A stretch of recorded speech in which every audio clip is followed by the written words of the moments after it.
Al-Quran adalah sarana terbaik untuk memberikan bakti terindah kita kepada kedua orang tua. Ini hal pertama yang saya tanamkan pada jiwa. Bagaimana saya mencintai Al-Quran dengan menjadikan motivasi itu untuk memberikan persembahan pada orang tua. Ayah, kan, yang telah berusaha maksimal memberikan yang terbaik untuk kita. Di ujung nafasnya bahkan memeluk minta maaf karena tidak bisa mengantarkan ke pesantren. Kan?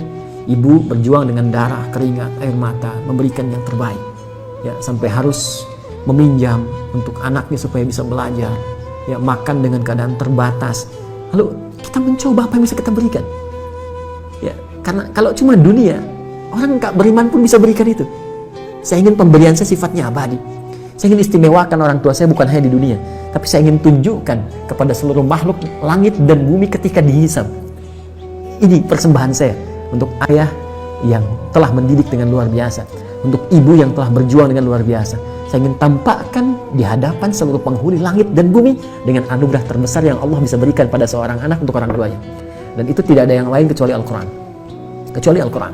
Di Quran surah ke-13, Ar-Ra'd ayat 23 sampai 24, Allah langsung berfirman, "Jannatu 'adnin yadkhulunaha wa man salaha min abaihim wa azwajihim wa dhurriyyatihim wal malaikatu yadkhuluna 'alaihim min kulli bab salamun 'alaikum bima sabartum fa ni'ma 'uqbad dar."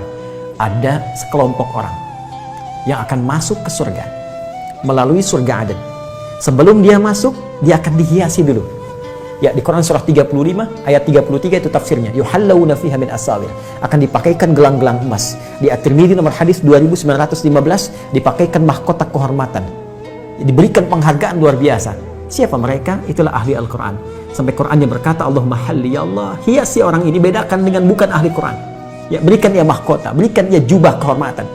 Lalu yang paling menarik, setelah itu diperintahkan kemudian dipanggil kedua orang tuanya dan diberikan mahkota yang sinarnya lebih dahsyat, lebih terang dibandingkan sinar mentari yang masuk ke dalam rumah seseorang. Lalu dipakaikan oleh anak itu di kepala kedua orang tuanya. Digandeng tangan bapaknya, tangan ibunya, pasangan hidupnya, anak keluarganya. Ternyata amalan itu bisa memberi syafaat langsung, kata Allah, kepada keluarga besarnya.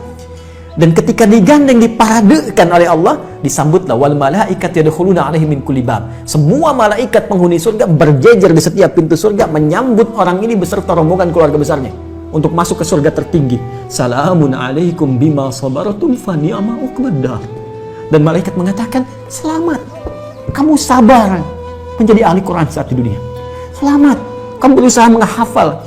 Mungkin kamu penat di malam harinya, mungkin kamu capek di siang harinya, mungkin ada orang mengatakan apa yang kamu lakukan dengan kesibukan kamu saat ini. Tapi satu ketika malaikat berkata, silahkan nikmati tempat terindah yang belum pernah dijamah oleh siapapun karena kesabaran kau.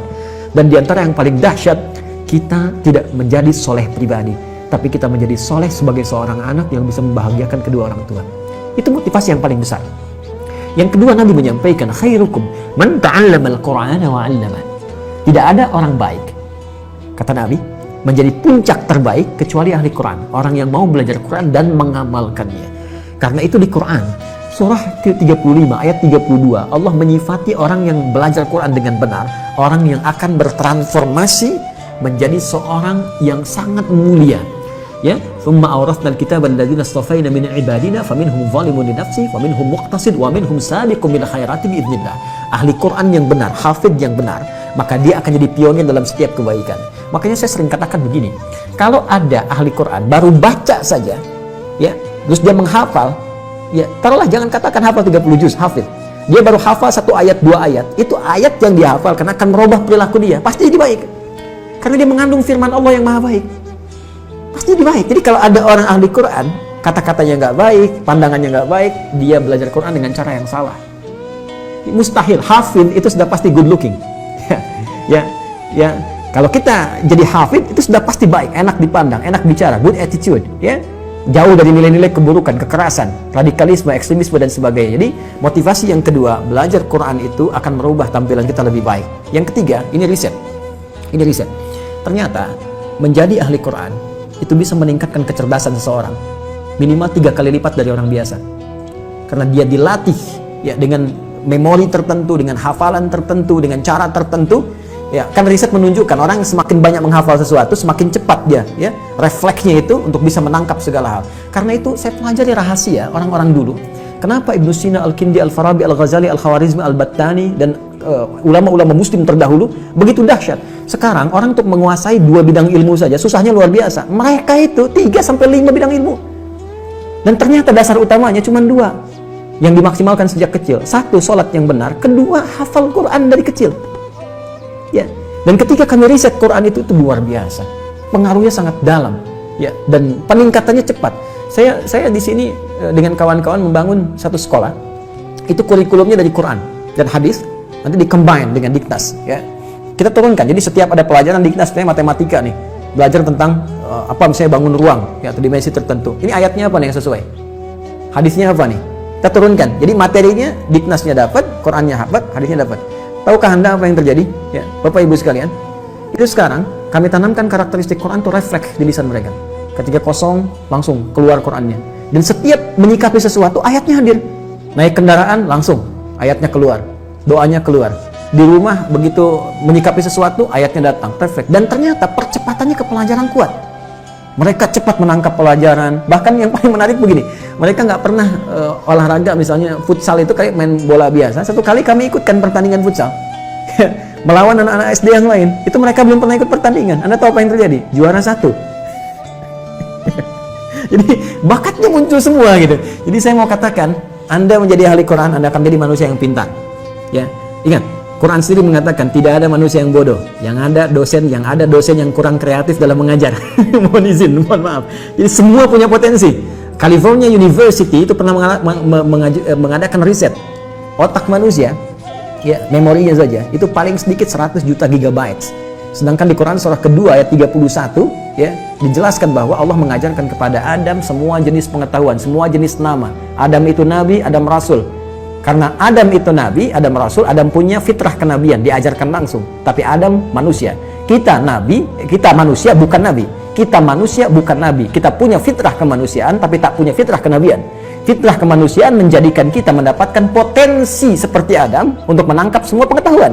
Tapi karena kita bukan nabi, nabi diajarkan kita belajar. Tinggal bagaimana Adinda belajar dengan sungguh-sungguh. Maka turunkanlah kemudian ayat Quran untuk belajar Quran. Itu ada di Quran di surah ke-54, ya. Ayat ke-17, ayat 22, ayat 32, ayat 40. Itu kuncinya. Kemudian tingkatkan takwa kepada Allah untuk mempercepat. Itu ada di Quran surah kedua di akhir ayat 282. Ya, kemudian setelah itu nikmati pelajaran Qurannya sampai Allah memberikan kemudahan.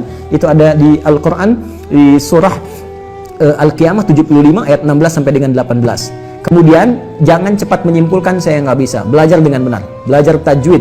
Pakai bahasa Arab lebih bagus. Karena di situ ada pahalanya langsung, ya, dan kita bisa belajar lebih banyak lagi. Sabar, bersabar. Nabi aja 23 tahun, masa Anda 23 hari pengen cepat selesai? Ya, bersabar karena ahli Quran dilihat dengan ikhtiarnya, bukan berapa banyak Quran yang Anda dapatkan. Kalau untuk menjadi jembatan supaya Anda bisa baca dengan Latin gak ada masalah, tapi jangan jadikan kebiasaan. Itu pengantar supaya Anda bisa membaca dengan Arabnya. Di situ nanti Anda mendapatkan makna-makna yang lebih luas dibandingkan dengan Latin, karena ada perbedaan di situ, perbedaan tersendiri yang tidak ditemukan kecuali dengan menggunakan bahasa Arab. Ya, Allah Ta'ala a'lam bis-shawab.